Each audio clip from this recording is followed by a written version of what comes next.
এদিকে সন্ধ্যায় তারেক রহমানকে আলটিমেটাম দিল ভারত। বিএনপি সরকারের হাতে সময় মাত্র 1 মাস। ঝোপ বুঝে কোপ দিয়ে দিলেন শেখ হাসিনা। অবশেষে আওয়ামী লীগের মনের আশা পূরণ। হাতে সময় আছে আর মাত্র 1 মাস। আর এই 1 মাসের মধ্যে ভারতের 3টি গোপন শর্ত অক্ষরে অক্ষরে না মানতে পারলে খুব দ্রুতই তারেক রহমানকে ক্ষমতা থেকে খেদিয়ে দেওয়ার এক ভয়ঙ্কর ছক কষে ফেলেছে মোদী সরকার। সব মিলিয়ে তারেক সরকার এখন রীতিমতো মাইনকার চিপায় আটকে পড়েছে। একটু এদিক সেদিক হলেই গদি হারানো একেবারেই নিশ্চিত। ভারতের দিল্লি থেকে শেখ হাসিনার এক বিস্ফোরক দাবি ওলটপালট করে দিচ্ছে সব সমীকরণ। কেন এই সময়ে এই তথ্য ফাঁস করলেন তিনি? তারেক রহমানের বিরুদ্ধে কোন অস্ত্র হাতে রেখেছেন শেখ হাসিনা? দেশের সমগ্র জনগণের উচিত জননেত্রী শেখ হাসিনার কাছে ক্ষমা চাওয়া। 24 জুলাই আপনি বারবার বলেছিলেন এই আন্দোলনে তৃতীয় পক্ষ ঢুকে গেছে, এই আন্দোলনটা কোটা বিরোধী আন্দোলন নয়। আমরা বিশ্বাস করছি আপনি সেদিন যে কথাগুলো বলেছিলেন প্রত্যেকটা কথা এখন সত্যতে প্রমাণিত হয়েছে। আওয়ামী লীগের অনুপস্থিতিতে রাজনৈতিকভাবে এগিয়েছে জামায়াত এবং এনসিপি। তবে তারা যেন আরও বেড়ে উঠতে না পারে, সেজন্য আওয়ামী লীগকে মাঠে রাখতে চায় বিএনপি।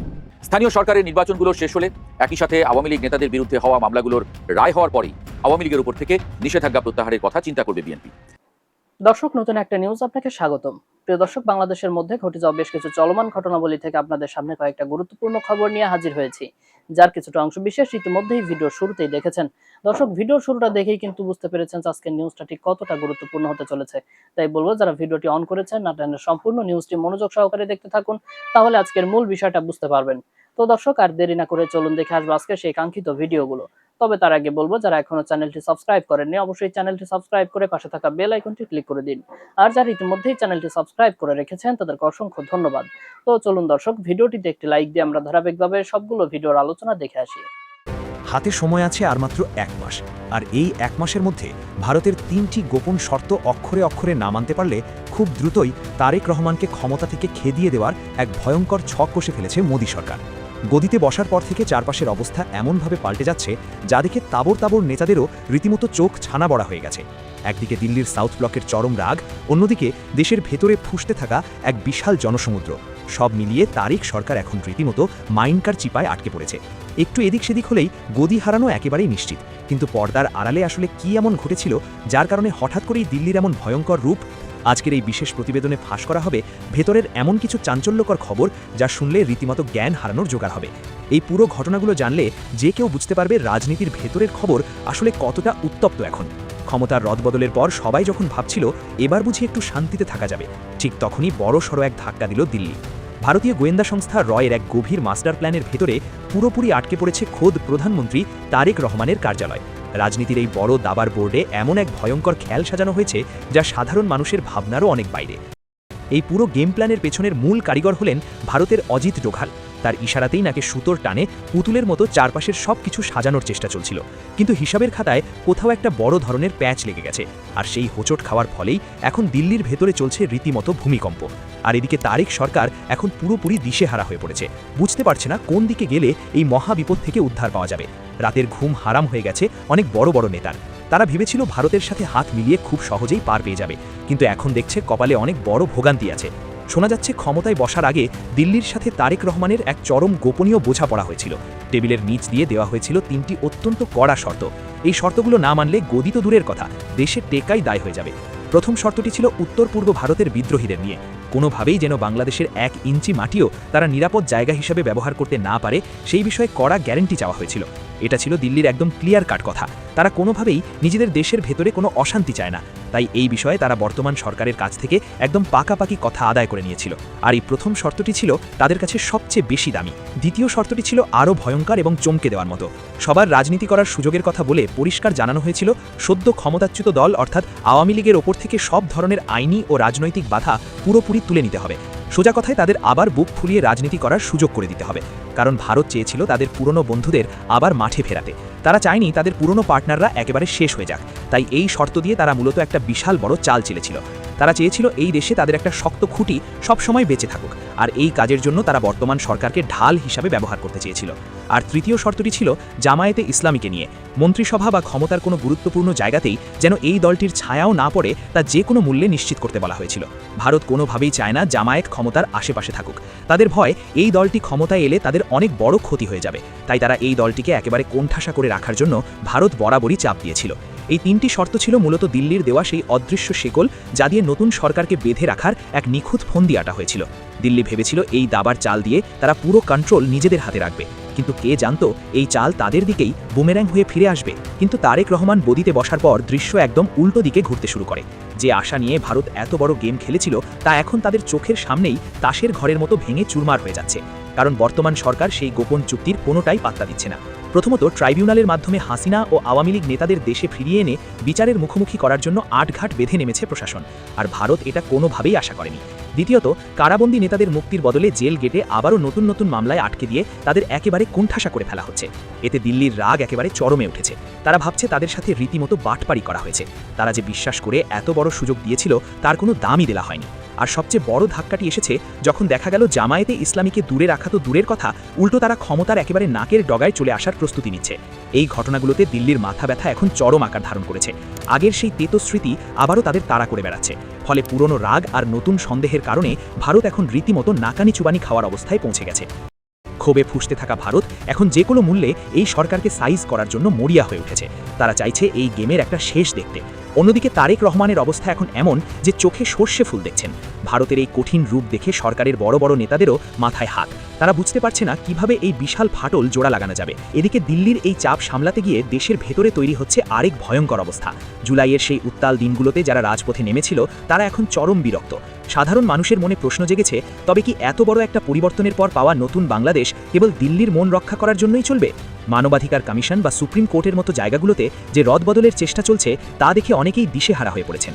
বাজারের আগুন দাম আর সবকিছুর অভাবের পেছনে আসলে কাদের হাত রয়েছে তা নিয়ে সাধারণ মানুষের মনে প্রবল সন্দেহ দানা বেঁধেছে। সবাই বুঝতে পারছে ভেতরে ভেতরে কোনো একটা বড় গেম চলছে যা সাধারণ মানুষকে বোকা বানানোর জন্য করা হচ্ছে। আর এই জিনিসটা দেশের মানুষের মধ্যে এক বিশাল রাগের জন্ম দিচ্ছে। ঠিক এখানেই তৈরি হয়েছে আরেক বিশাল শূন্যতা। আন্তর্জাতিক চাপ এবং রাজপথের গরমে বর্তমান সরকারের সামনে এক ভয়াবহ পরিণতি অপেক্ষা করছে। তারেক রহমান এখন এমন এক জায়গায় আটকে গেছেন যেখানে ভারতের শর্ত মানলে দেশের ভেতরে ইউনুস ও জামায়াতের রোশানলে পড়ে গদি ছাড়তে হবে, আর না মানলে ভারতের সাজানো ছকে ক্ষমতা হারাতে হবে। দুই দিকেই তার জন্য অপেক্ষা করছে কুল কিনারাহীন এক মহাবিপদ। সামনে এগোলেও বিপদ, পেছালেও ঘোর অন্ধকার। এমন নাজেহাল অবস্থায় সরকারের শীর্ষ মহলের রীতিমতো ঘাম ছুটে যাওয়ার জোগাড়। নিজেকে অনেকটাই গুছিয়ে নিয়েছে আওয়ামী লীগ। সাবেক স্পিকার ডক্টর শিরিন শারমিন চৌধুরীর নাটকীয় গ্রেপ্তার এবং জামিনে মুক্তির ঘটনায় অনেকে মনে করছেন সরকারের পক্ষ থেকেই ক্লিন ইমেজের আওয়ামী লীগকে সক্রিয় করার চেষ্টা চলছে। রাজনৈতিক কার্যক্রম নিষিদ্ধ থাকায় দলের নামে মিছিল মিটিং করতে না পারলেও অন্যভাবে সংগঠিত হওয়ার চেষ্টা করছে।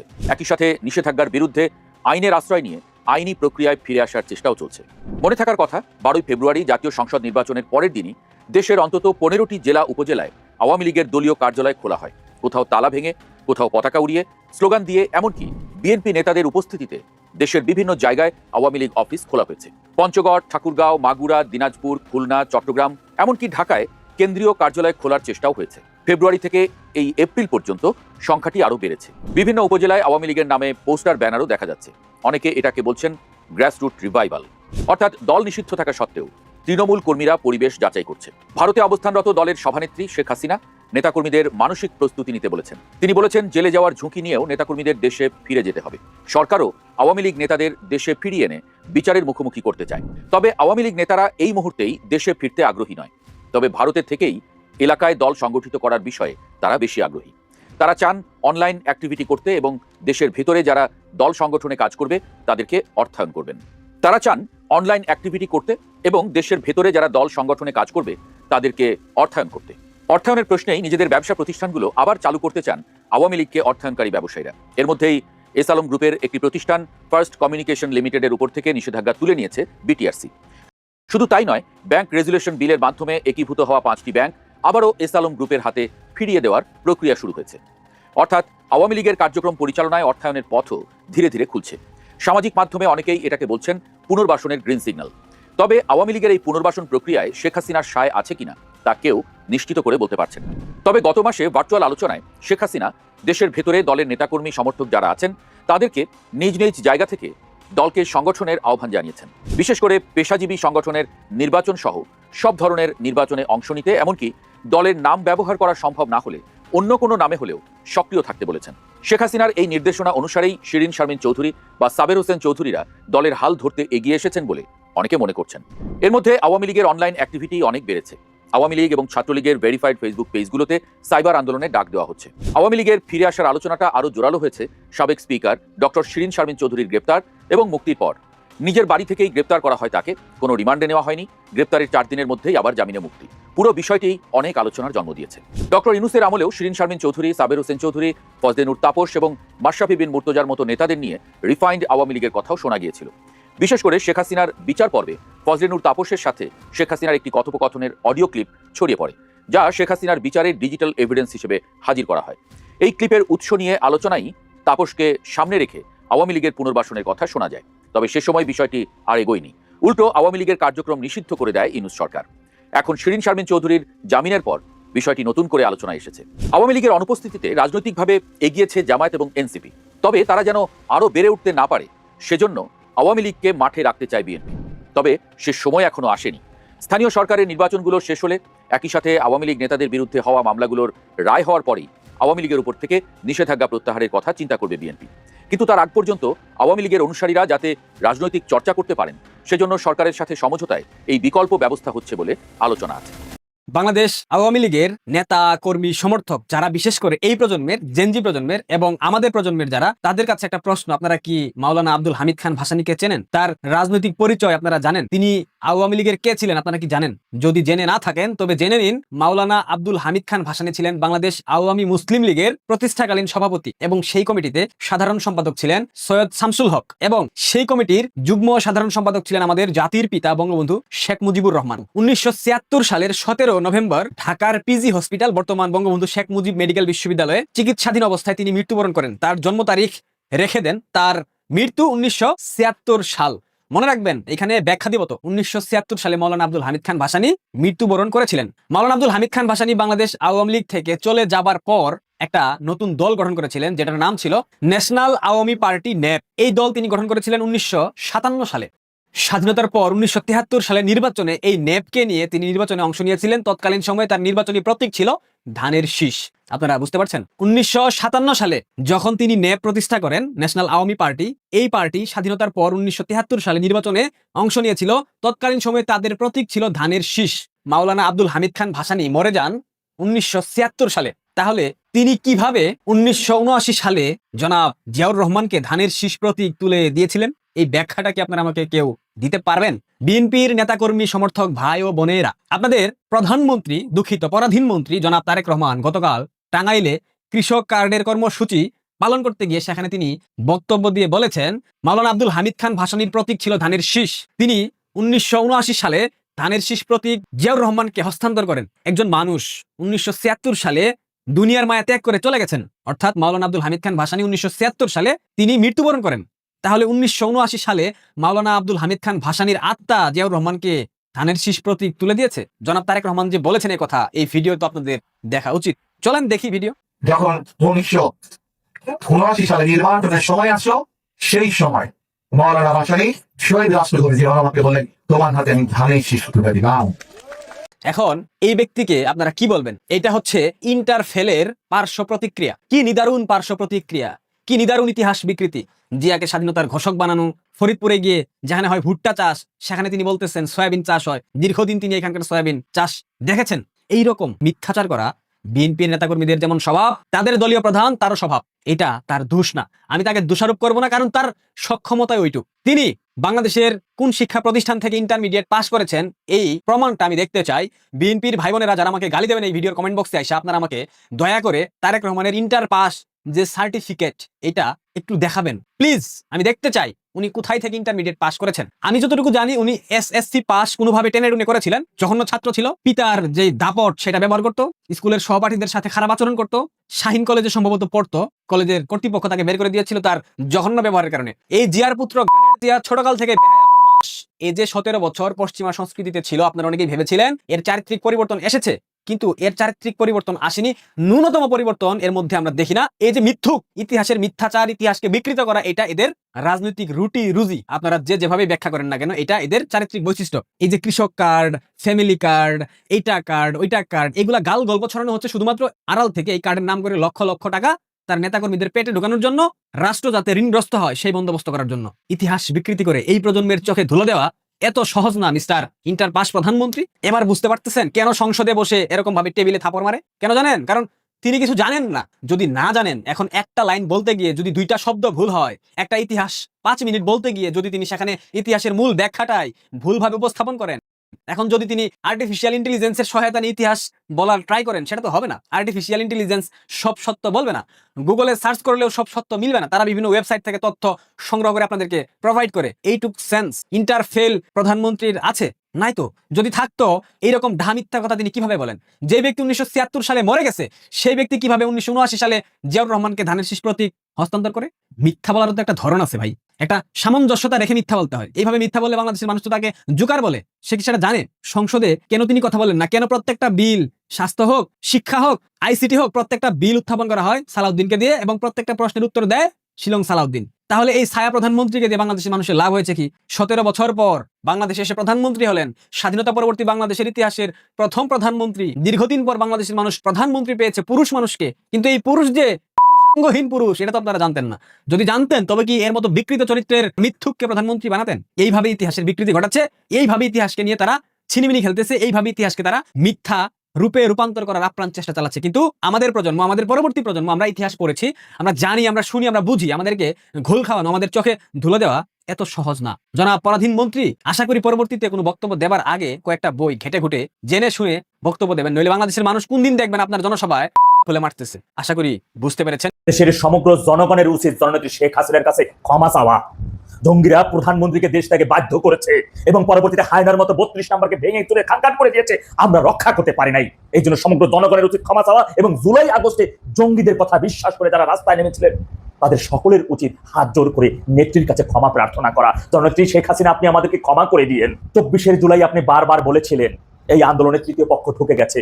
এই আন্দোলনটা কোটা বিরোধী আন্দোলন নয়, এই আন্দোলনটা আমাদের সরকারকে হটানোর আন্দোলন। এই আন্দোলনে বিদেশি একটি শক্তি বিপুল পরিমাণ অর্থ ডলার খরচ করতেছে। এই আন্দোলনের মধ্যে সন্ত্রাসী এবং জঙ্গিরা ঢুকে গিয়ে সরকারি গুরুত্বপূর্ণ স্থাপনায় অগ্নিসংযোগ এবং আন্দোলন বেগবান করার লক্ষ্যে সাধারণ মানুষ এবং শিক্ষার্থীদেরকে তারা নির্মমভাবে হত্যা করতেছে।